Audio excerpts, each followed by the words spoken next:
Hi, everybody. My name is Sabrina, and I am continuing my series on your wedding plan. We have gone through several of these, and you can see all those playbacks. I will connect that series one way or the other. But anyway, yeah, we will connect that series and you can check out how to plan your wedding starting about a year out before and continuing on. But we are down to month 1 to 2, 1 to 2 months to go. So the final countdown to this wedding has begun, right? We've got 1 or 2 months left before we start saying I do. It's time to ensure that all those plans are in place for that seamless celebration. It's going to be exciting. It's going to be nerve-wracking. But try to stay organized, try to stay on top of things, tackling your to-do list methodically. You can enjoy this anticipation without that unnecessary stress. So, some essential tasks that you could take care of during this 1 to 2 month period of time. We're going to be talking about that today. So, again, my name is Sabrina Camacho. I am a wedding officiant, celebrant. I am ordained and licensed in all 50 states, but I do work out of the San Antonio and surrounding areas. I like to say from the hills to the beach, right? The hill country to the beach. Um, but I've decided to make these YouTube videos because I have gotten a lot of questions from wedding couples getting ready to prepare. What should I be doing right now? Where am I? What am I supposed to be doing with this planning thing?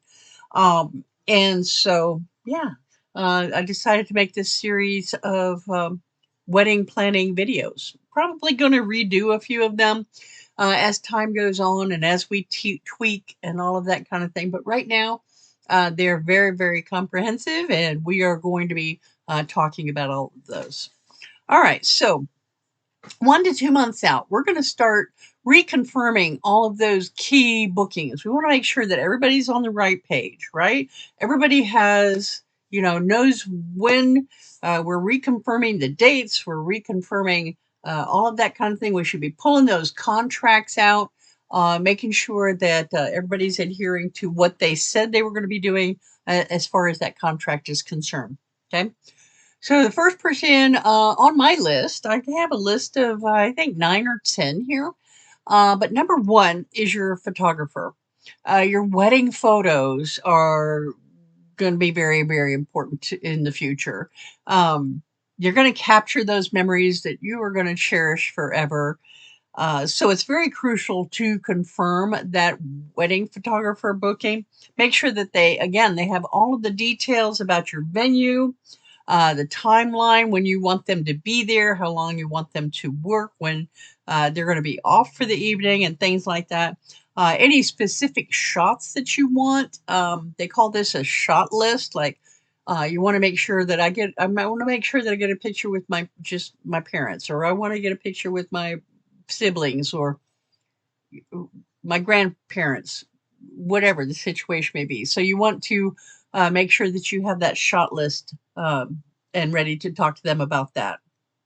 It's also a good time to talk about any of the changes. Like if you've given them a shot list before, you might want to discuss any changes that you want to make or additions you want to make to that original shot list that you gave them. Your hairstylist, we're going to do their hair and makeup thing, right? Because we want to look the best for our day. So you're going to make sure you can schedule that trial run now, and make sure your hairstylist, your makeup. If you've not done this already, make sure that you confirm all the dates and times and locations of your wedding day, the appointments, and make sure that they're aware of any specific hair styles or accessories you're planning to use. Make sure if you're wearing a veil that you take that. If you're wearing a headpiece of any kind, make sure that you take that so that they keep that into consideration as they're working on your hairstyle. Makeup also, you probably want to do a rough trial run on your makeup. Make sure that it's something that you're very happy with. Take pictures. Take pictures of both the hairstyles that you've come up with and that you're happy with, and the makeup look that you're going for. Make sure that you keep those pictures, and I would go so far as to print them out, and make sure that you have them on hand on the day of, so that when your hair and makeup people show up, they know, oh, yes, I remember this style that we worked on that day. Okay. Transportation. Now, transportation can cover a lot of different things, right? We're going to, maybe we rented limos, maybe we have a horse and carriage, maybe we're riding away on camels, whatever the case may be, right? Um, but we want to make sure that we have confirmed those transportation things. Even if we're not hiring a professional, we want to make sure that we have enough cars and other vehicles to get us from point A to point B. If the bridal party is getting ready, or the groomsmen are getting ready at some location other than the wedding site, how are we going to get to the wedding site, and how long is it going to take us to get there? When do we need to leave? If we're in a wedding site and we're going someplace else for the reception, how is everybody going to get there? So make sure that we have, at least vehicles, rides, um, you know, walking shoes, whatever is going to be required to get us again from point A to point B. If there's, uh, you know, things are happening at different locations. Okay, so transportation. That florist, you want to make sure to touch base with them. Confirm that those floral arrangements, including all the bouquets, the boutonnieres, corsages, centerpieces, all of those things are reconfirmed. Okay, make sure that they have the correct delivery address where you want these things delivered, and they've got the time that they're supposed to be delivering and setting up. Review any special requests you might have made with them. Um, yeah, so make sure that all of that is in order as well. If you're DIYing, and a lot of people are doing this, DIYing, they're at least the centerpieces, maybe, just trying to cut back on some costs or whatever. Don't wait till the last minute to do those. If they're artificial flowers, holy crumbs, they can be done, right? Months ahead of time. So, just call your your wedding group together and get the florals, the DIYs done, and taken care of. And those are, hey, one more thing to check off the list, right? What else? Honeymoon. Hey, the honeymoon. Well, let's get that confirmed. Make sure we double check all those honeymoon bookings and lodgings, the flights, where you're going to be staying.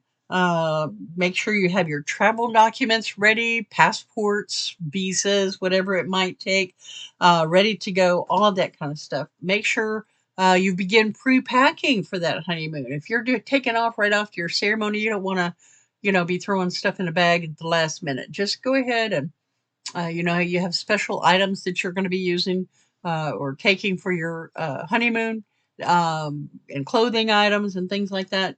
Yeah, be sure that those are all packed way ahead of time. The cake.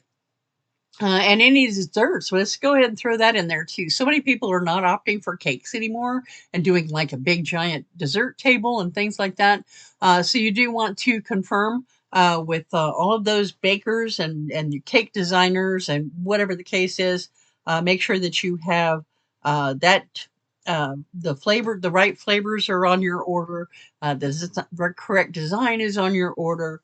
Delivery times are available, and also confirm that with your venue. I know some bakers that they'll show up to a venue to deliver, and the venue's like, no, the wedding's not for now. We're not letting you in, or we're going to make you walk all the way around the building carrying a 3-tier cake.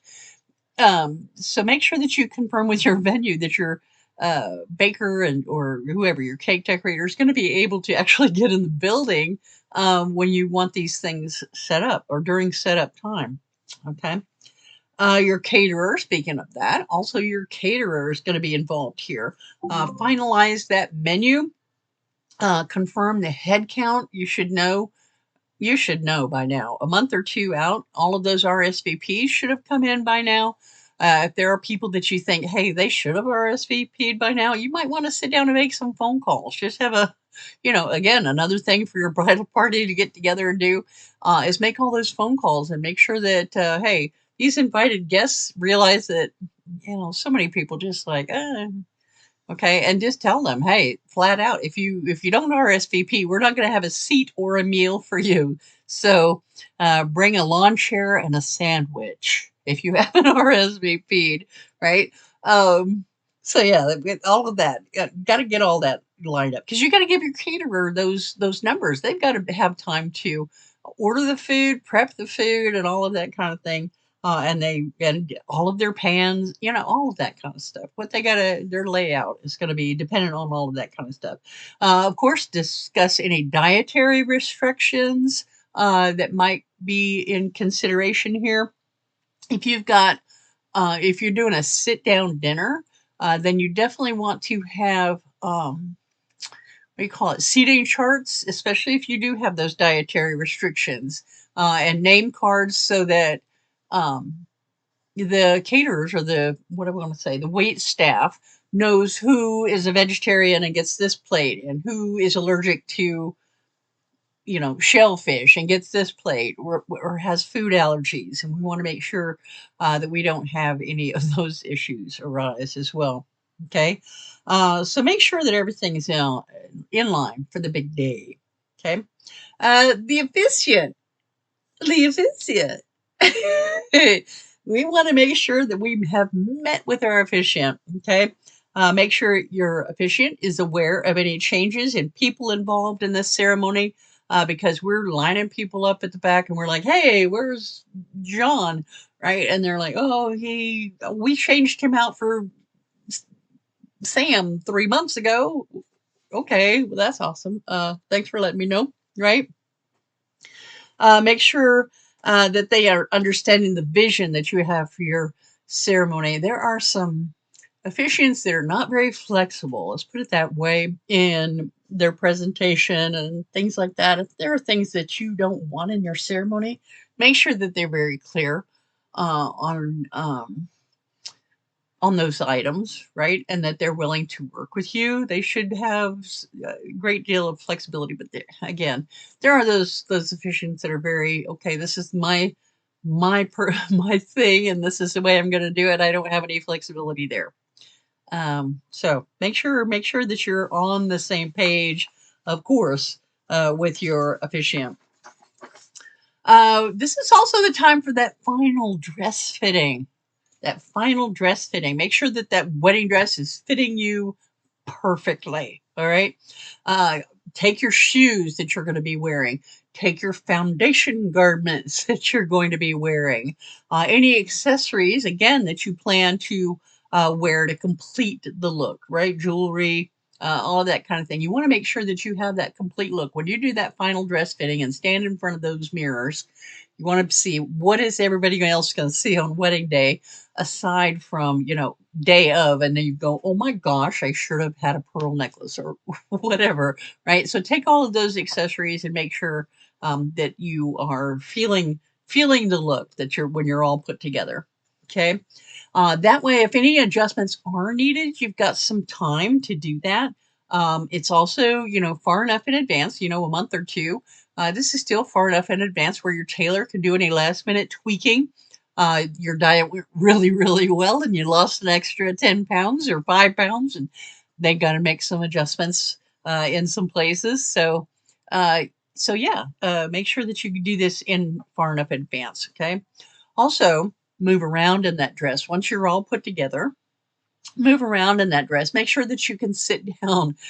Make sure that you can walk in the dress. Make sure that you can dance in your dress. You want to make sure that you're going to be comfortable because you're going to be wearing this for a very long time. And if you're uncomfortable there in the fitting room, then we need to address that early on with plenty of time to go. Okay. All right. Now the fun stuff, all the payments, all those invoices. So go through those lists of all of your suppliers and your vendors to ensure that all those payments are up to date. Pull out those contracts, make sure that everything's been paid. You should have been keeping track of all of that as you were making payments to your different vendors and things like that.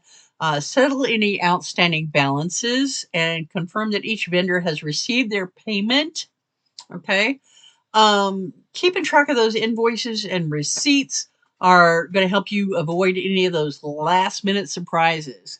If you're not paying somebody until the day of the ceremony, then go ahead and pre-do those envelopes, and then have someone assign someone to make sure that those envelopes get into the right hands. Okay, on the day of the ceremony. So all of that kind of thing. Make sure that everybody is on the same page. Um, if you haven't already sent out your wedding invitations, you should have by now, but at least 6 weeks to 8 weeks in advance, I think, is what is recommended. And you, I would I would err on the side of more like 90 days myself. Because you want to make sure that you get those numbers, all those RSVPs. People have had a chance to check their calendar, especially people that are driving or flying from, out of state or some distance away, and are going to have to make lodging arrangements and things like that. Um, you're going to give them plenty of time to do all of those things as well. Okay. Again, allow your guests plenty of time to get those RSVPs back to you. Make any necessary travel arrangements. All right, be sure and include all those important things, right? The date, the time, the location, dress code. A lot of people, we don't want anybody, to be completely caught off guard by the dress code that you want to have. Again, people that live out of town, I'm thinking more like 3 months at least for those people. Maybe the local people, not quite so much. 2 months out is fine for them. But we want everybody to have plenty of time to check those schedules and make sure that they're going to be able to be there. All right. So all of that said, and I'm sure there's more. You won't put that into the chat if you've got some other ideas that people should be doing a couple of months out, 1 or 2 months out from their wedding day. So these crucial tasks that I've been talking about here today, you can check those off your list, right? And then you're going to be so much more relaxed on your wedding day. We know that we've had all of this taken care of. I have a bride that her wedding is 18 months out, and she's already booked the vast majority of her vendors and is already. I mean, I was like, wow, I have never been booked 18 months before a wedding. And she's like, I'm that person that just wants to make sure everything's out there. And then all I have to do is like every few months until the wedding actually happens. I just check in, make sure we're all good to go still. And we still got the date on our books and all of that kind of thing. Gives me plenty of time to make payments if I need to, all of that kind of thing. So a brilliant, brilliant woman, obviously. Okay. But anyway, so take those, we want to get this thing done because the day of your wedding, you want to be relaxed. You want to know that everything is done. Everything that's in your control has been taken care of. There's going to be maybe some things that'll be out of your control, but eh, you're just going to be that much more relaxed and better to handle anything that might come up. We don't want any emergency situations, but it's not going to hurt you so much, right? Um, you're going to have some time to yourselves and do that. Do that. Oh my gosh, right? Right after the ceremony, your photographer is going to be dragging you into certain locations and calling out shots and all of that kind of thing. And you do have to do that because you are paying them until just a certain time. And so we need to get those photos out of the way. But do take some time for yourselves and definitely eat, right? Especially if you got this catered or this sit down dinner. Don't I mean, you chose all your favorite foods and then you don't even get a chance to eat them. and now you're feeling faint early in the evening because you haven't eaten or drank anything. Oh my, not alcohol. I'm talking about water. Hydrate, hydrate, hydrate.